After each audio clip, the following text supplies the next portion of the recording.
Hey, this is Rich O'Neill with Elite Functional Performance here in Charlotte, North Carolina. And today I'm here with my friend Dr. Mitra, and we're going to talk to you about pickleball.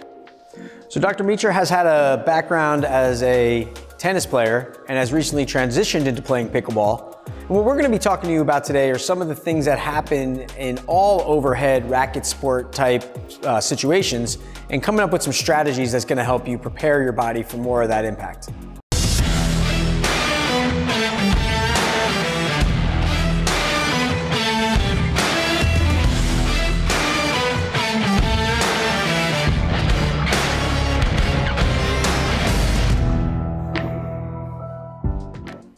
All right, so for our first movement in our lower body series, we're gonna begin on the floor here, laying on your back.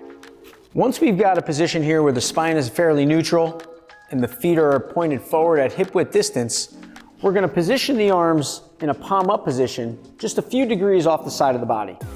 Now from here, we're gonna perform a floor bridge.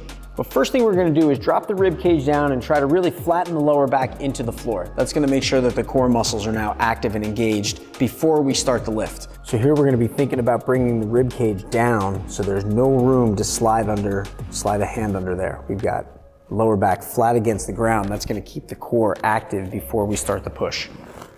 So once we feel like we've got the core muscles where they need to be, we can work the hips into an extension pattern here where we drive the pelvis to the ceiling. We'll get a squeeze for a 1 count at the top and then come down to the floor with control, making sure that the lower back touches before the butt. That's gonna be the key with this, is as we raise the hips up, making sure we can lift up high enough to feel a stretch down the front of the thigh muscles and enough squeeze from the gluteal muscles underneath, and moving with that slow control up into hip extension and then down in the descent. That's gonna be key. So once we're up here, we want to make sure that we're not too overarched in the lower back, but staying fairly neutral, and then maintaining that neutral as we descend with control to the floor. We would do this for about 60 seconds straight. Just work the hips up, get a squeeze at the top, smooth control down, turn it all off when you get to the bottom.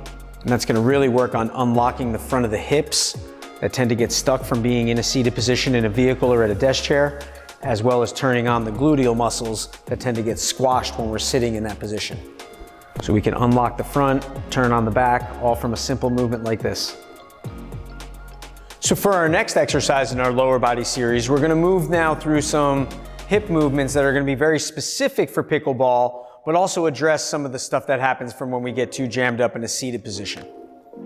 So here we've got our side step lunge. And our side step lunge is now going to start to work us into the frontal plane. And the frontal plane of the body is very different than the more sagittal linear direction that we tend to move in with a lot of our sport. So if we consider how being in a standard flex position in a chair is going to drag the ball to the front of the socket in the hip and get that very snug from the thigh muscles and the quad muscles locking down, the side step lunge now starts to address some of the tension that exists on the inside seam of the adductor muscles, as well as into the deep hip capsule. So as we've got Dr. Mitra moving side to side here, he's trying to keep the stationary leg relatively straight to get a nice stretch up into the inside thigh, as well as moving the ball into a less familiar socket position as we go into that side to side motion. All right. For the next movement in our lower body series, we're going to now start focusing on our single-sided stability. Many sports, pickleball included, have demands that are going to be whether accelerating or decelerating into one leg over the other. And a lot of times athletes carry resumes with bad injuries and fortified sports patterns from different things into their sport that they're playing currently. And we're going to try and get a little bit more symmetry in your body. So for our next movement in our lower body series, we're going to focus on the single side difference between stability on the left leg and the right leg. A lot of athletes who come into pickleball, maybe from a tennis background or are learning the underhand serve in pickleball, are going to have a left foot, right arm relationship or a right foot, left arm relationship in how their bodies are set up for those actions, whether it's serving overhand or underhand. So our single leg cone touch here, our single leg deadlift, is going to have us standing on the right leg, touching the cone with the left arm, and then we'll stand on the left leg and touch the cone with the right arm. Concentration is the name of the game with this movement. We're trying not to move too rapid fire with the tempo. We're trying to apply downward force into the ground, from the core, through the hip, into the foot and ankle on the standing leg.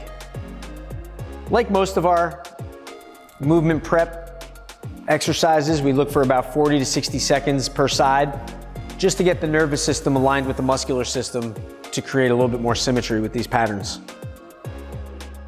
So now we'll do the same thing here, standing on the right leg, reaching with the left arm. And it's very common for an athlete to have one side that feels a little bit more familiar, or maybe is a little bit smarter with this single leg patterning. We can look back to sports patterns from our past. We may even look at some functional activities like exiting a vehicle, things that we do one leg at a time. If we always lead up a staircase with the same leg, it becomes a very dominant leg, so we can get very familiar with that position. So it's not uncommon to see one leg struggle more than the other, but we keep the same time frame, 40 to 60 seconds for both sides, to make sure that they get even work. So we hope you enjoyed what you saw in our video today. We'd like to thank Dr. Meacher for joining us today and helping get through some of these exercises. Yeah, and I think this has really been helpful for me. These will definitely, I could feel how these would be very useful for me to get ready to best play pickleball, get warmed up and ready to go. And that's it, is the stuff that we covered today can either be done at home before you leave to go play pickleball, or if you get to the court and you realize I'm a little stiff after driving in the car to get there, then you can do these movements on court before you get out and get going in a match.